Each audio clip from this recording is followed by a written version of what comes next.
a degree, and then you need to get your master's, then you need to go and work for ESO, and you need to be making this much a year, and you need to get yourself a house, and you need to get yourself a car. All that shit, man. All that shit is really folly, man. And it's crazy. It will sound crazy to someone outside the truth to say, but how's getting a house folly, or how's getting a high-paying job folly? Well, I'll say this, man. None of those things are going to deliver you in the day of wrath. You know, the day of the Lord shall come as a thief in the night. So what's going to deliver you in that day? Faith. Faith in this truth. Faith and belief in Yahweh B'Shem Yahweh Shai. Faith that you're an Israelite. You know, all those things, man. That's going to be what delivers you. Knowing the names of the Lord and His Son, you know, because those are mysteries which aren't revealed to everybody. Not everybody can receive those names. So reading on. I've got one for you. Go ahead. This is Philippians 3:8 says, Ye doubtless, and I count all things but as loss for the excellency of the knowledge of Yahweh Mashiach, in Yahweh Mashiach, my Lord, for whom I have suffered the loss of all things, and I do count them but dung, that they may win Yahweh Mashiach. Back to you. Yeah, come. So it's like I was distracted. Yeah, you want me to say something? I'll read it again. Yeah, doubtless, and I count all things but loss for the excellency of the knowledge of Yahweh Mashiach, or knowledge of Mashiach, my Lord, for whom I have suffered the loss of all things, and I do count them but dung, that I may win Yahweh Mashiach, Yahweh Shai Mashiach. That's a beautiful precept. Go ahead and speak on it if you like. So yeah, man, we made this so-called what they call sacrifices, which really technically are not really sacrifices, but we've given up a lot, you know, regard this world, because it's dung. When you compare it to what we have before us, it's dung, and that's what the Apostle Paul was alluding to. And that's very good. And that's right on the point of what I'm talking about. So why are we bringing it out? I've got to get a precept here.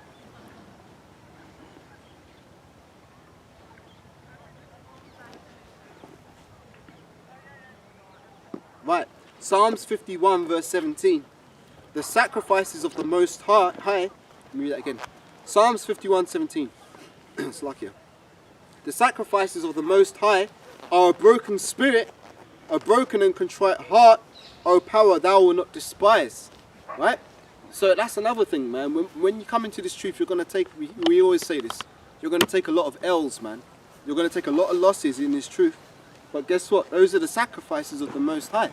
Like the brother just read, when you give these things up for the sake of Yahweh B'Shem Yahweh Shai, those are counted as sacrifices, man. And like, the sacrifices of the Most High are a contrite spirit and a broken heart. There's going to be a lot of heartbreak in this truth, man. You might see loved ones turn their back on you because you're riding hard for Yahweh B'Shem Yahweh Shai. You know, you might lose your girlfriend, you might lose your family, your children, you might lose the respect of your parents or your aunts and your uncles and stuff. But guess what? None of that stuff matters, man. All that matters is doing the will of Yahweh B'Shem Yahweh Shai, and Lord willing, being found worthy to escape the judgments that's to come. And that's what these people in the world are going to realize. Because, see, they haven't got the faith. They can't see it, so they don't realize the predicament that they're actually in. It's like, imagine you're standing on a cliff, and there's someone standing there, and they're standing right by the edge, and they don't realize that they're right by the edge, they're about to fall off. And you're like standing back, you're looking at them thinking, man, why are you standing so close to the edge of the cliff? But in their ignorance, they don't want to be told. You might say to them, hey man, come away from the edge. No, I'm good here. Then the gusts of wind come and it knock them over the edge and they fall to their death. Well, guess what? That's what it's going to be like when the destruction comes on this earth. Because we've been out here trying to warn the people, but they don't see any value in this thing. We're counted as fools in their eyes, you know, through the foolishness of preaching, because our preaching is foolishness unto them.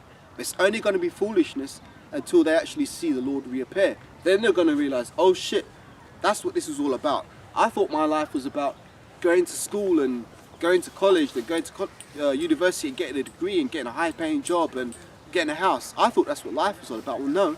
Life was all about, if you're an Israelite, doing the will of the Most High. and being repentant and returning unto Him.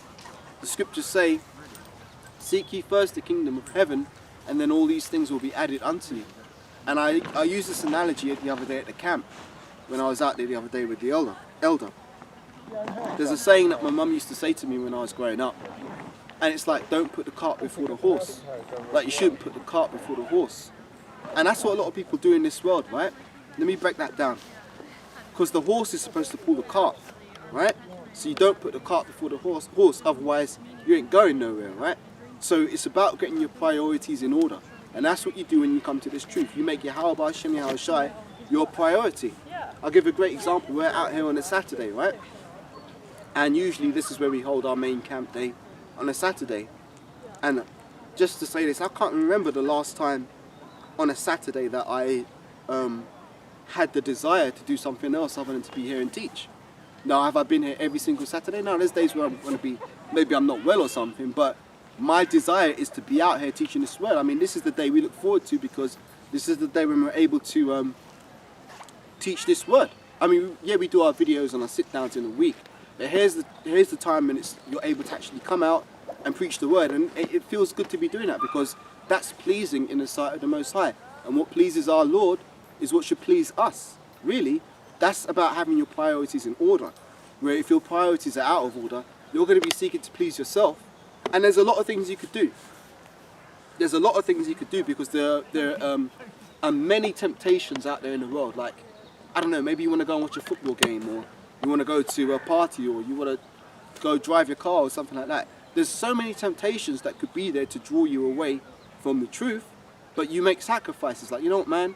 Yeah, I enjoy doing that on a Saturday, but you know what? I want to do this for the Lord. So that's another example of it, of demonstrating your faith, because we believe that we're not doing this in vain.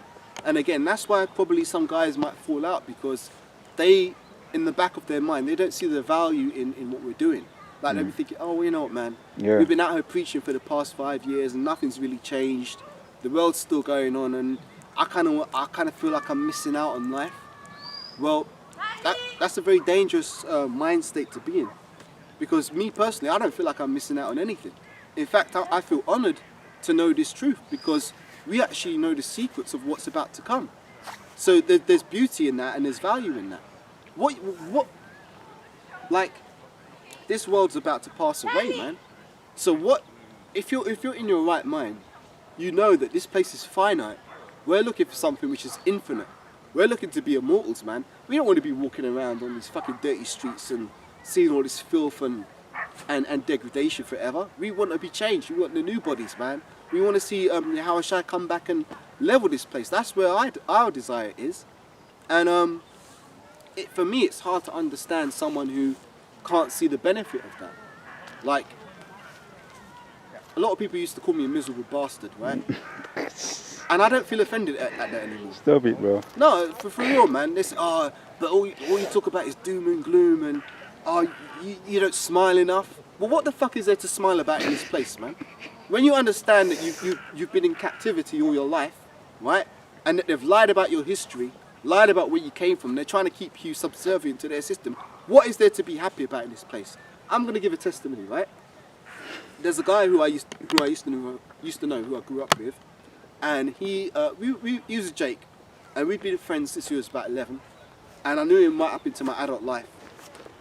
And when I was coming into this truth, there started to be a bit of a division between us, because while I was in the world, we could hang around together and we'd be cool, but the more I was coming into this truth, the more like they say, can two walk together lest they be agreed? That's why I began to see, hang on a minute, we're both on two completely different paths. Because friction. Yeah, that's where it came about, because he was of the world. He loved the things of the world. Like, he loved going to the gym, working out. That's all fine. If you're into fitness, that's fine. Nothing wrong with that. But he was all about doing that so he could look impressive for women, and then committing adultery. And I'm like, well, that's kind of wicked. You shouldn't be sleeping with other men's wives, X, Y, Z. But there was one day when we was walking down the road, we were talking, and he was telling me about how the woman who he was seeing, which is a woman he was committing adultery with, he said he went to visit a family, I think it's Slovakia, and he was saying about, yeah, we went skiing. And we're walking down the road, he's like, yeah. I said, did you enjoy it? Yeah, it was great, man. I never felt anything like it. It was so exhilarating, like, to feel the rush. And I'm walking there, and he's talking about how excited he was to go skiing. And, because he loves sports anyway, but when I was thinking about it, I thought, hang on a minute, right? Here it is that we're in slavery, right? And our enemy is seeking to destroy us. And you're getting excited about putting 2 bits of stick on your feet and sliding down a hill. To me, that just seemed like vain and empty. But he was so happy about it, like, yeah, and I'm going to go again in a few months' time and all this kind of shit. And I'm like, well, but dude, man, it's like the Lord's coming back. And this place has got to get leveled. And you're getting excited about sliding down some hill with sticks on your feet. Like, that's the answer to all life's problems, man.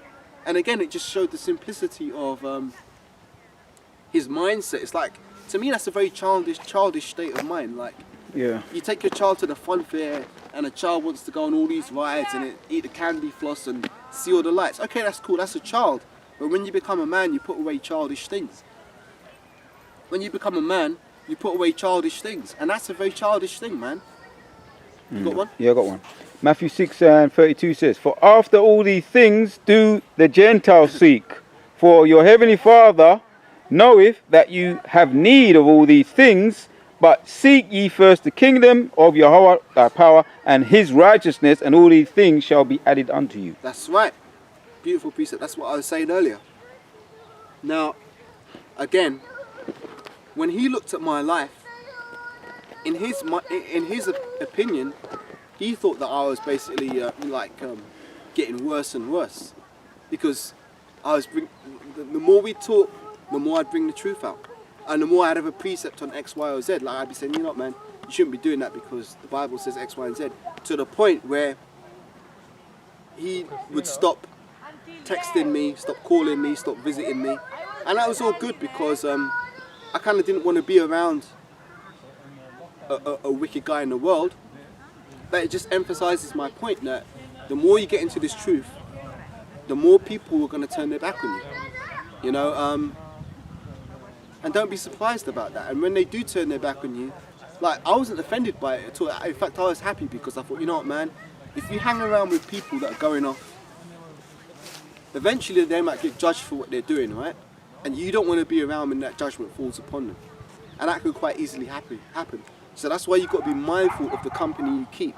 Yeah. There's a lot of situations where, like, a Jake might be hanging around with a gang, right? And that gang's doing all kind of off shit, right? And that guy might be walking down the road, and some guy sees you from another gang, and because he saw you with that other gang, he thinks you're deep into what they're doing. And he's like, I'm gonna get that fucking nigga. He might run up on you and stab your ass. You get stabbed to death and you die. And the parents might be like, oh, but he was such a good boy. He didn't do anything wrong. He didn't do this. He didn't do that. Oh, I love the blah blah blah blah blah. Well, guess what? You did do something wrong because you was associating with the wrong crowd. Yep. If you keep bad company, don't be surprised when the judgment might fall upon your ass, man. It's like I got a bit sidetracked in thinking about that, but let me read back in what I was reading. Right. By faith, Abraham, when he was called to go out into a place where he should after receive for an inheritance, obeyed, and he went out not knowing whither he went. And that's like us in this truth, man. Like, I'm standing here today teaching out of the Bible. When I first woke up to the truth, I didn't know I'd be here all these years later doing this. But through faith, I heard the Most High call me, and I followed to where he led me to. Just like every brother who's come into the camp, you know, or every brother who's woken up to the truth. It all started at one point. You heard something, and by faith you believed, and then you sought out more. You know, it all starts with that very small seed of faith. So reading on, it says, by faith he sojourned in the land of promise, as in a strange country, dwelling in tabernacles with Isaac and Jacob, the heirs with him of the same promise. Through faith, it's like it. For he looked for a city which had foundations, whose builder and maker is the Most High. And that's like us right now. We're looking for a world wherein dwelleth righteousness. That's what we're looking for, man. We're not looking to make it here. And that's so beautiful, man. I'm so happy that I don't give a fuck about this place anymore. It's so liberating to not have to be like burdened with the affairs of this life. It's actually, for me, it's very peaceful, man. Like, you can actually just live your life in private, peacefully, without having to be a people pleaser or a man pleaser. Or, like, for example, there's guys who, like, they might want to join a camp or come to a camp, but they're thinking, oh, but what if my auntie sees me? Or what if my mum or my dad sees me? Or what if my boss on my job sees me? Well, guess what? We don't give a fuck what our boss on the job thinks. We don't give a fuck what our family members who may not be in the truth think. All that matters to us is doing the will of Yahweh Hashem Yahweh Shai. And that in itself, as I say, is very liberating, man, because you can be burdened down with all these cares of the world, which are just, they're not even important in the end. And when you're in the truth, you realise that. So it's like, for me, it's the best thing ever to know this truth, man. So, it says, through faith, Sarah herself received strength to conceive seed and was delivered a child when she was past age, because she was judged him. So let me start this again. Through faith, Sarah herself received strength to conceive seed and was delivered of a child when she was past age, because she judged him faithful who had promised. So Sarah, back in the account, she laughed. At first she laughed when the angel said, your wife will conceive a seed and you shall bear him. She laughed. And the angel said to her, why did thou laugh? And she tried to lie and say she didn't laugh. And the angel said, thou did laugh. And because you did, you should call your son Isaac, which means laughter. So after that point, Sarah conceived seed, and through faith she believed, and she bare our forefather Isaac, through faith. So, verse 12, Hebrews 11 verse 12, therefore sprang there even of one, and him as good as dead, so many, therefore sprang there even of one, and him as a good deed, so many as the stars of the sky in multitude, and the sand which is by the seashore innumerable. So basically, through that one seed, Isaac, the seed of Jacob was innumerable. We're basically like the sand of the seashore, or as the stars in heaven. You can't number them. You can't take a teaspoon of sand and try and count the amount of grains of sand in that. So it is like with the children of Israel, all through that one seed, Isaac.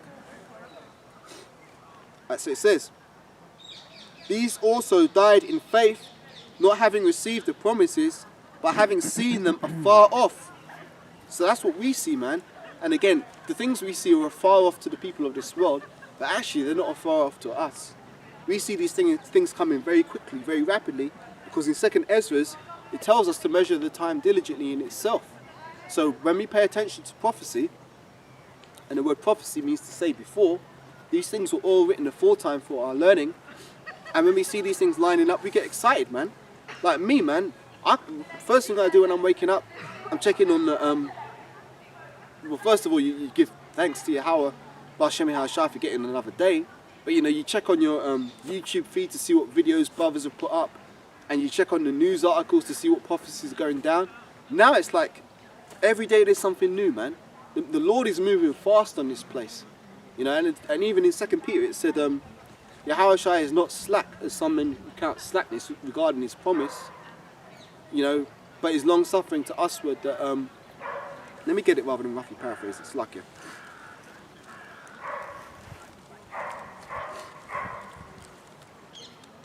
Second Peter, 3 verse 8.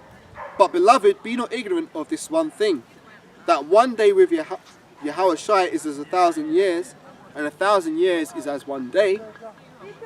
The Lord Yahweh Shai is not slack concerning his promise, as some men count slackness, but is long suffering to usward, not willing that any should perish, but that all should come to repentance. So all that should come to repentance is all of the elect, Once the elect are sealed, that's when the destruction's going to come. And as Elder Apostle Tahar says, you know, he believes that the elect is damn near already been sealed. So lucky to use the word damn in that sentence, but yeah, the elect is very much nearly sealed. And we can see that because of the prophecies, man. The prophecies are moving, like both sides of the Most High are working. You've got Yahushua working on the right hand, and Satan and his angels working on the left. When you look at the way things are playing out, you can really see we're pretty much at the end, man. You got something? Yeah.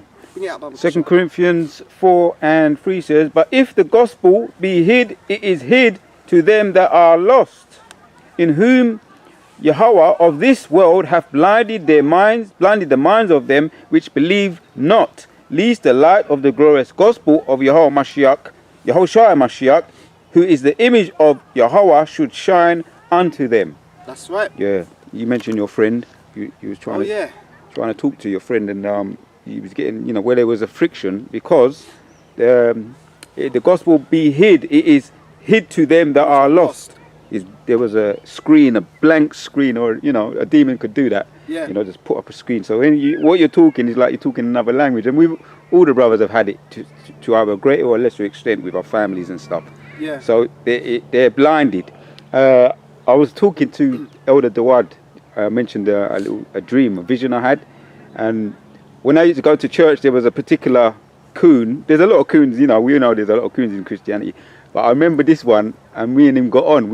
I thought we were going to get on, but I later found out, you know, when you get a coon, a real coon, man, this was one of them, right? He's ready to lay his life on the line to save Esau.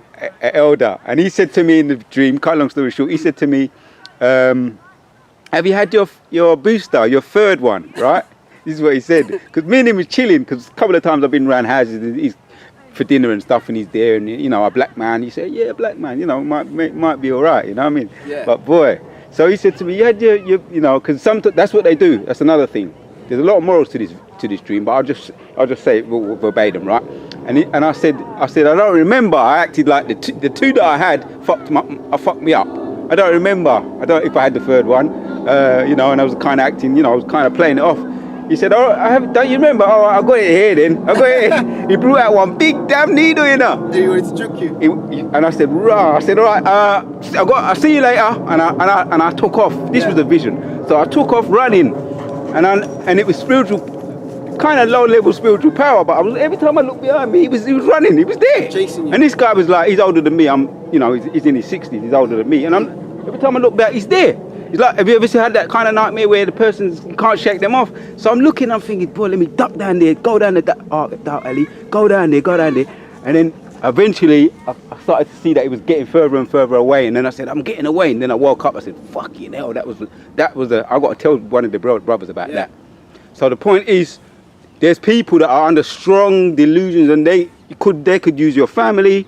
And you might think, yeah, you know, I mean, that's what they're going to try and do, because he knows that he's done all the things he's done, and, you know, the syphilis and everything else. So they're going to, I said to the elder, that's probably what the plan is, to send someone after you that you're familiar with and you might trust. Oh yeah, for sure. That's how Satan works, man. And I'll say this, there's a very beautiful testimony you brought out there, for why I'm sharing it. When you live a very, I'll use myself as an example, right? I'm fortunate to where I can live a very secluded life. And I was kind of brought up in a very secluded way anyway. Like, for example, my mum never used to let me have, children, like friends from school over to our house.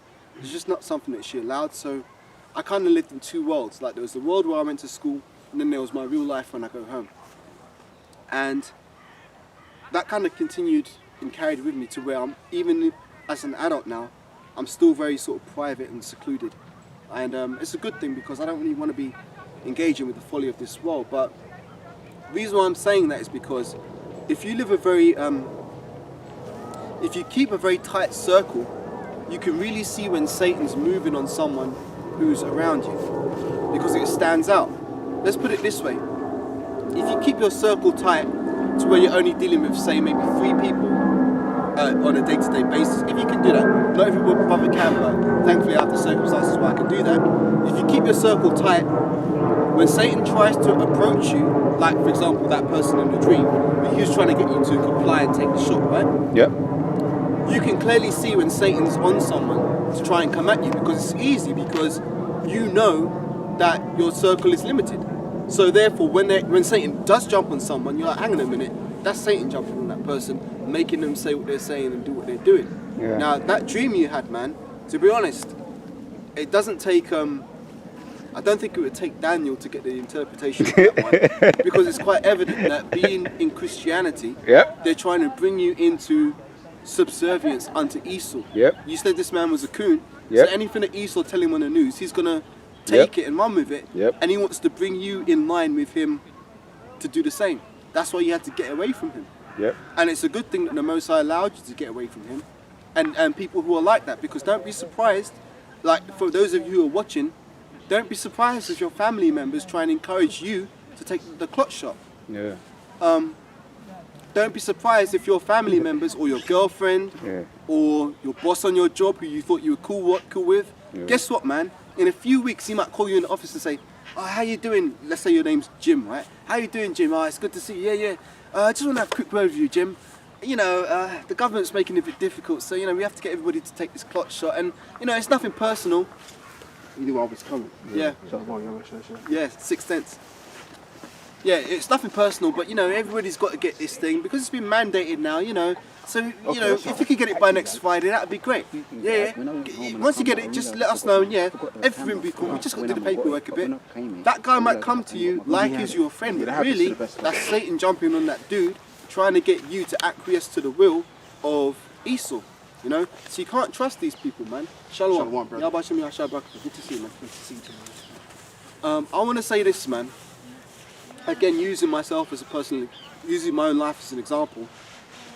You got to be careful of someone who don't believe in the Most High, and they're basically just doing as thou will, because nothing is off the table to them. See, when you're dealing with the brotherhood, right?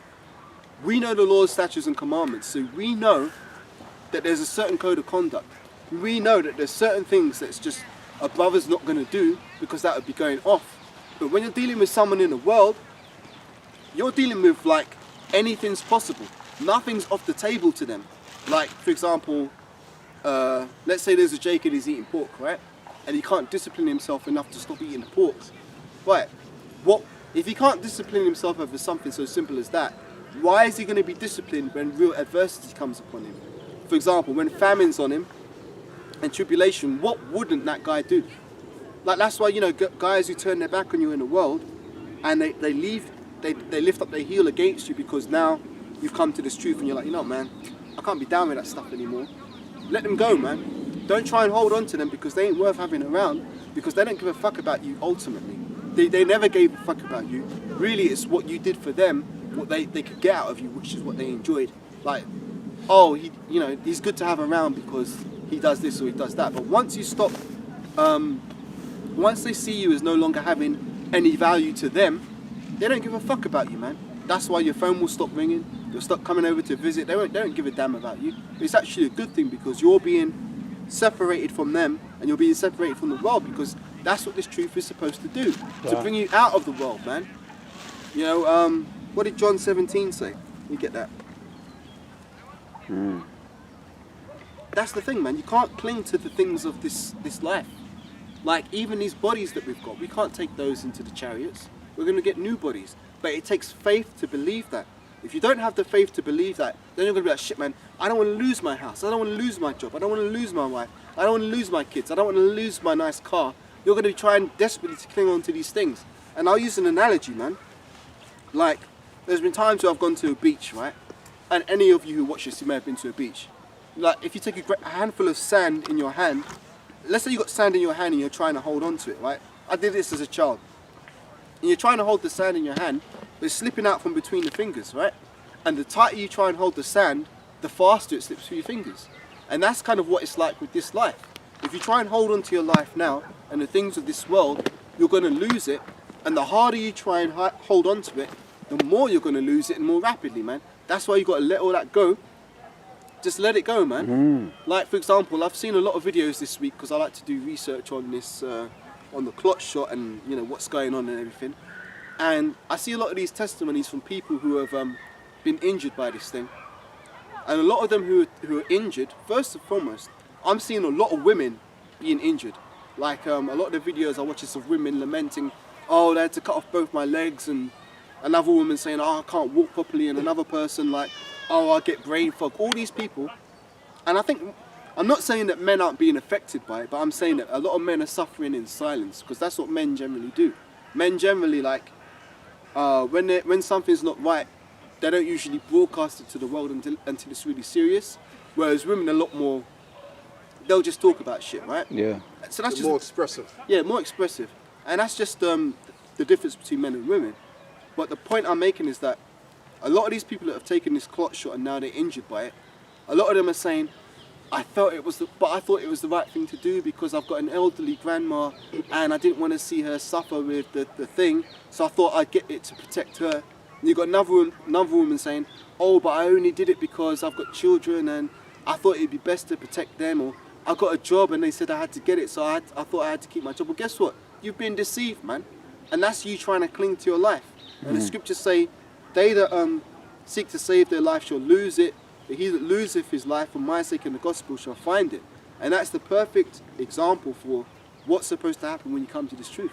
Yeah. You lose the life you had in the world. You know, you're going to lose all those old friends. You might even lose the respect of people who may see you, who may not be your friends, but maybe they see you on a video or something. Oh, you've been out there preaching the Bible, haven't you? Yeah, and what? And what? You know what I'm saying? There's some people who couldn't do that. They'd be like, oh no, but what if they see me? Oh, it's embarrassing. Oh, they think I'm wearing a dress. I'm out there with these brothers shouting down Esau. Cool. No, fuck that, man. And that's another reason why, like, before I came to camp today, I was meditating on this. I was thinking to myself, I'm actually grateful for all the things that the Most High put me through, because now I've got an I don't give a fuck attitude. They call that IDGAF, right? When you've got an IDGAF attitude, you don't give a fuck what the people of the world think. But in order for me to get that attitude, the Most High had to put me through certain things to build me up to a point where, like, okay, I don't care anymore. And that's not just to me, but to all the sincere brothers in this truth. We don't care anymore. We know, okay, Esau's got all this technology, he's probably stalking us, you know, trying to make cases on us, all this kind of shit, but we don't give a fuck, man. And that's kind of funny, because that's an area where Esau fucked up, because if Esau had any sense, he might be like, you know what, man, we've got these Israelites and they're very disgruntled about the way they've been treated. Maybe we should, like, do a little bit to make them a little bit more comfortable in this society, so that they're not out there trying to prophesy a downfall. It wouldn't work, because this is all the plan of Yahweh Hashem Yahushai. This would happen whether we liked it or not. But the fact of the matter is that Esau pissed us off before we came to this truth. This world, this life, pissed us off so much to the point where we were like, nah, man, this can't be it. This can't be the be-all and end-all of things. We were looking for another way. And it's only through the grace of Yahweh Hashem Yahushai we found out that there is an alternative to this system, and that there is a way out of this captivity. You got one? Yeah, I got one. Bring it out, Baba. Second Ezra 14 and 14 says, you said the word that you know, rings around in my head, because I was watching. Anyway, I read it. Let go from the mortal thoughts, cast away the burdens of man, put off now thy weak nature, and set aside the thoughts that are most heavy unto thee, and haste thee to flee from these times. Because I was watching the Matrix, like, for some reason every time I watch something, I turn on the TV, there's the Matrix on. They're either the reloaded one, the you know, one of them, yeah. 1, 2 or 3, there's a lot of them. So the first one, the number one, I was watching it, right, because I just like to watch the ending of it. So he's running down the maze and he's trying to look for the door that's going to get away from the agent to free him, right? And then he goes to 303 and then he opens the door and the agent's there with the gun. Yeah, he shoots him, yeah. And he starts to go. He shoots him once, then he backs off, yeah? And then he looks at him like to say, huh? It's not as bad as I thought. And then he comes up closer and starts drilling him. And then after the agent says, oh, keep an eye on him, you know, make sure. And then to the other 2 agents, and then he walks down the hall. And then now, Neo comes, he faces back at him now, and all the 3 agents bring up their guns, right? And because he's standing up now, he realizes he didn't really do nothing to me. What he done? I'm still here. And then they all unload their guns, and then he stands up and he goes, no. And the bullets they stop right in front of him, and the bullets drop down. Yeah. And that's when he realized you know, when it says there, let go of thy mortal thoughts. Yeah. You mentioned the trials that you went through, realised that after you went been through them, it didn't really do nothing to you. You don't give a fuck attitude. Yeah, that's right. So it's to say there's a lot of morals in that movie, and for some reason, most has got me watching that Matrix movie. So he went from strength to strength, and then he said, yeah. And then everyone said, he's the one, he's the one.